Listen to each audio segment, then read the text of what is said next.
YouTube? Welcome to another banger reaction video. You see me? Chat, make sure you like the video, make sure you comment down below, make sure you subscribe. You see me? Subscribe to the channel so you get notified, and turn on the post notifications so you get notified whenever we drop another banger reaction video. Without any further ado, let's jump into the video. Jay-Z just got caught red-handed and exposed by his own friend. We'll get back to the video shortly, but I wanted to let you guys know this video is being sponsored by Kalshi. Kalshi is what we've all known for years, which is Jay-Z is a despicable, diabolical hater who is spiteful and vengeful behind the scenes.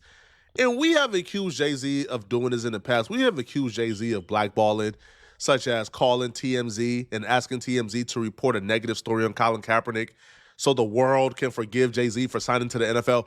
Jay-Z has been a hater behind the scenes for years, but they call us crazy. They say Jay-Z is too busy to hate on anybody. He's too busy to be spiteful, vengeful. Jay-Z is like the Black Messiah. But this confession from his good friend Michael Eric Dyson has exposed Jay-Z. So this... Listen, chat. There's some rich people, like, when I say rich people, we're talking about billionaire. This is out of my tax bracket, bro. I don't even have a tax bracket, to be honest. So I'm just here because me not know if you say. Conversation starts when Michael Eric Dyson has issued multiple public statements and videos showing support for Drake during his Kendrick Lamar battle. Michael Eric Dyson was on Stephen A. Smith podcast like last year or so, and he spoke about this Drake and Kendrick Lamar beef. Now, Michael Eric Dyson doesn't take away anything from Kendrick Lamar, but what he actually touches on, while still giving credit to Kendrick Lamar, is this narrative that Drake is not black enough, that Drake is not... Bro, you know the funny thing about the whole Kendrick Lamar and Drake situation?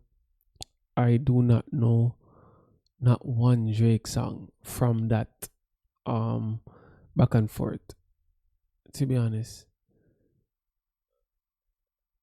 I don't know any Drake song that he dissed Kendrick with, but I know Not Like Us. Yeah, I know that one. Not like us. But as we sit here and talk about race, my last question to you would be race relations of a different ilk. And that is alluding to a beautiful article that you wrote in the Philadelphia Citizen that I have right in front of me. If you're looking for it, go to the philadelphiacitizen.org to find this article entitled, Why Kendrick... Chat, who do you think won between Kendrick and Drake? Obviously, it was Kendrick, bro. Obviously, it was Kendrick. But leave who you thought win in the comment section down below. Let me know what you guys thought about this whole Drake and Kendrick situation. Versus Drake, as in Kendrick Lamar versus the one and only Drake, is a proxy war. The rap battle everyone is talking about is really about race, identity, Black/Jewish relations in this American moment. A Citizen exclusive from a best-selling author and elite public intellectual. That man would be the one I'm talking to right now, Dr. Michael Eric Dyson. What incited you to write this article that was published May 15th, and you can catch it now, and what message did you want to get out there and disseminate to the masses?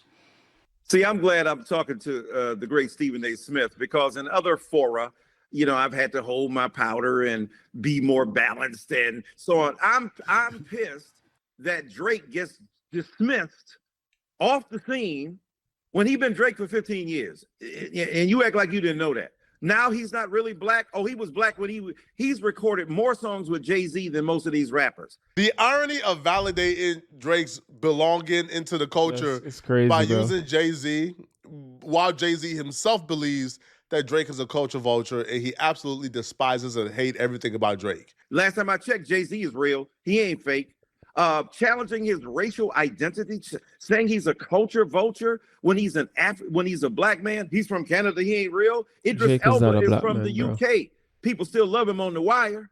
So why is it that being outside of our geography, outside of our nationality, raises suspicions about Drake? Now you can debate the war between Kendrick and Drake in terms of, you know, the quintuple entendres that Kendrick Lamar unleashes. Kendrick Lamar is a brilliant rapper and a formidable foe, but so is Drake. And what he's done to expand the horizon of hip hop is underestimated, even artistically. I'm saying people, well, he goes into one style and he does that, and he goes over to UK drill and he does that, he goes over to bounce music, he does that, he goes to the Caribbean, he does this.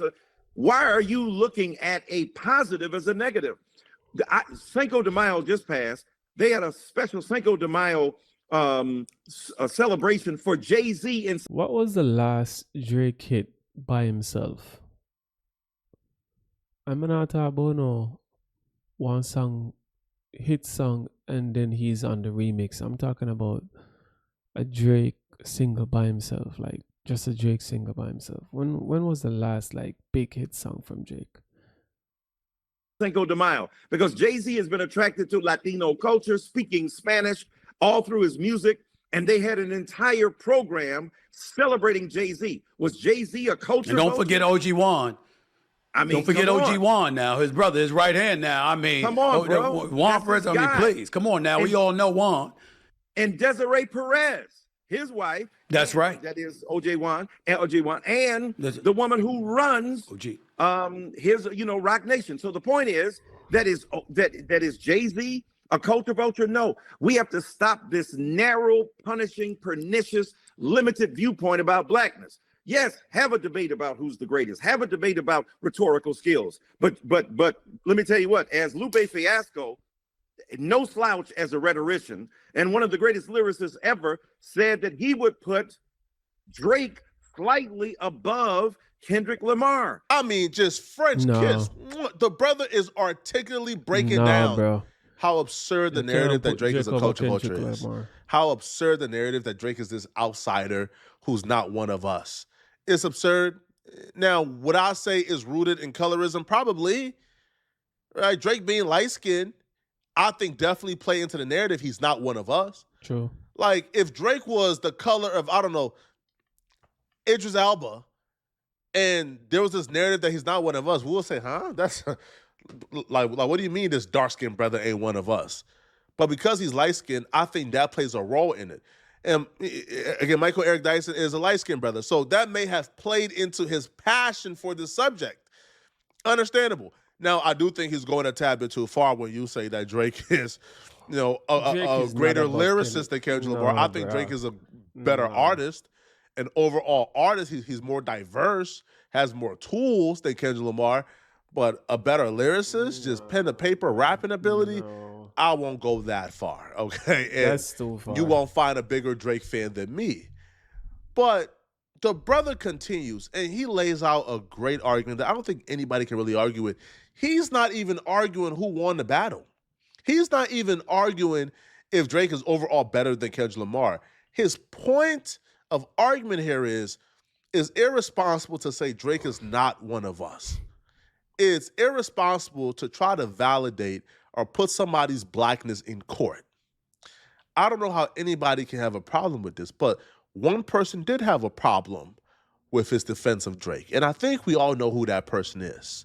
That's a minority position, but it's a very powerful one. He's saying that Drake got bars, so we miss Drake because of this other madness, the distorting impact of the metrics that we evoke, his being Jewish and white and not so-called black. So was Barack Obama a mixed race person. And my dear brother, I heard, that he's a friend of both of ours. When we go in the Breakfast Club all the time, Charlemagne the God called him, he said, this half Negro. And I want to say, Charlemagne, there's a lot of half Negroes out here who have done tremendous work for African-American culture, so that the name calling, the kind of ad hominem remarks, as opposed to a full-on embrace of the rhetorical diversity and splendor that is Drake.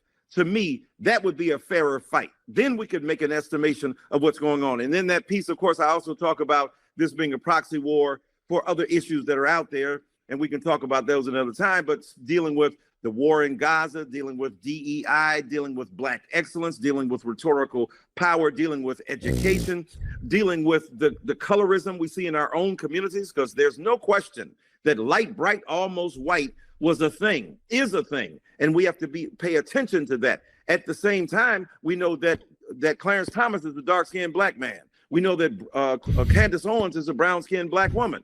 and they are legitimately black. I don't contest their blackness. It's the moral content of their identities and their public policies that I would have a difference with. So I'm arguing, in this sense, for us to understand the power and the prolific character of a genius like Aubrey Drake Graham. Beautiful. Again, just beautiful, man. The brother ain't even talking about a rap battle, man. The brother talking about this man's identity as a black man being stripped away from him. Just a beautiful sentiment. I mean, I can't even argue with this. And please, man, and yo, when I make videos like this, y'all love to put me in this stand war. Bro, this is not about Kendrick Lamar and Drake. Can y'all please not make it about it, bro? If I go to this comment section and I see anything about Kendrick Lamar, I'm blocking you, bro. I'm like, bro, I don't got time to deal with this nonsense today, bro. Can y'all not be ignorant for one day, man? This has nothing to do with Kendrick Lamar. Please understand this, man. If I see Kendrick, bro, I'm blocked. Bye. Because at this point, y'all got to let this beef and rap battle go. This is about Drake's identity as a black man. Now, after Michael Eric Dyson said this, he also did like other platforms. He also wrote a beautiful article about this. I would definitely ask you guys to go ahead and read that article. It's one of the best articles you'll ever read. So somebody give him a call. Jay-Z gave him a call. Spoiler alert. And I'm confused here. This man said something positive about Drake in a time where everybody is being negative towards Drake. And you know who gave him a call? Jay-Z. Jay-Z gave him a call to tell him like he disagreed. Now, I say that call was to check him about saying something positive about Drake. That call was to temperature check him. Hey, bro, we all supposed to be on the same page. We all supposed to slander Drake. You ain't get the memo? And I'm just so confused. If Jay-Z is supposed to be the OG of the industry, if he's supposed to be the OG of the industry, why are you making calls picking sides? If you're not vengeful, if you don't got a vendetta, if you're not spiteful against Drake, why are you making calls to gossip about this man and to talk about, hey, man, I disagree, bro. Nah, I don't believe. Why is Jay-Z so obsessed with Drake? And Michael Eric Dyson put Jay-Z on blast 100% and revealed that Jay-Z called to talk about him praising Drake too much. Some people think, well, it ain't that serious, and that's not what's going on. My job as a scholar is to show you that stuff you didn't think was that serious might be a bit more serious than you think. I could be wrong, to be sure. So I don't say it with the kind of arrogance that some of my interlocutors on the internet have suggested. And let me tell you something. A very dear and good friend of mine disagrees with me bitterly. Well, I won't say bitterly, just aggressively and vigorously. His name is Sean Carter, better known as Jay-Z. Now, I don't usually talk about the conversations that Jay-Z and I have because that's... But why you come over here and call Jay-Z name? No, that's crazy. That's crazy, bro. You went on camera calling that man's name as a friend. That's just crazy. Between us. That's why we remain friends, because I ain't out here blabbing about what we talk about. But he hit me up and he vigorously disagreed with my particular position. He said it with dignity. He said it with respect. He articulated his ideal intelligently. I responded to him. We went back and forth for a minute, and I shared with him my essay, the 3,000 some word essay I wrote in the Philadelphia paper, where I break down what's going on between Kendrick and Drake. And he was respectful.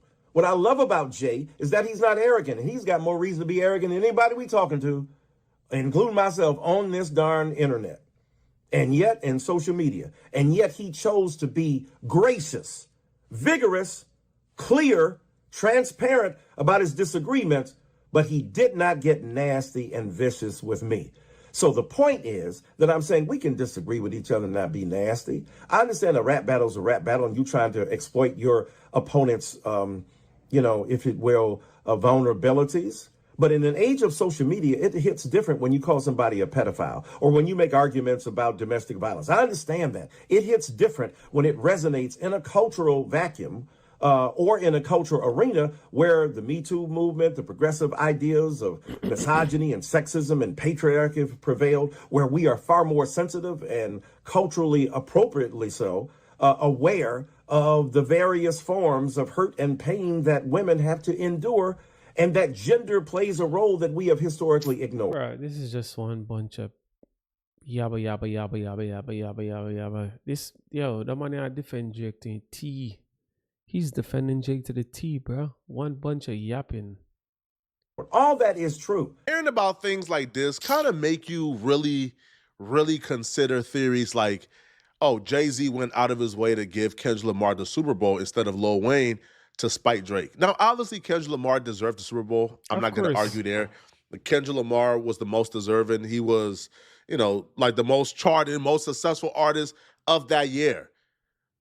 But do I believe that Jay-Z felt really, really, really good about the possibility that Kendrick Lamar would be screaming, like Drake's a minor at the Super Bowl? I think Jay-Z felt really good about it. I think Jay-Z was watching that Super Bowl, smiling, having a good time about it. And to me, this right here will sort of intensify the Stan wars, because for years the Stans, especially OVO Stans, have been told they are crazy, that Jay-Z don't get involved in these minuscule, petty games, that Jay-Z is above it all. So basically, not Travis said Jay-Z did only give Kendrick Lamar a Super Bowl because he want him to come and basically diss Drake. Nah, bro. I don't think so, though. I mean, like, I guess it's an added bonus. Kendrick deserve it. It just so happened that he has a song dissing Drake like that. But I feel like Kendrick deserve it, bro. If he didn't have a song like that, he would still be one of the picks to be on the Super Bowl. That Jay-Z is too busy worrying about business than to worry about Drake. But now we know that's not true. Now we know Jay-Z is a stone cold hater. The worst type of human being you can ever be. You up $1 billion+ and you still worry about being vengeful and spiteful towards somebody who's not worried about you. What has Drake ever done to Jay-Z? I don't really think it's that deep, to be honest. To say he's a spineless hater, I don't think it's that deep. But I mean, the game overall is different, bro. If you're not messing with somebody, you're just not messing with them, right? And it's just like that. It's the rap game, bro. So he's not gonna be what I say now. He's not gonna be acting like he F's with the guy when he just doesn't F with the guy. Chat, but let me know what you guys think in the comment section down below. I don't think it's that deep, to be honest, but let me know in the comment section down below, and I'll see you in the next video.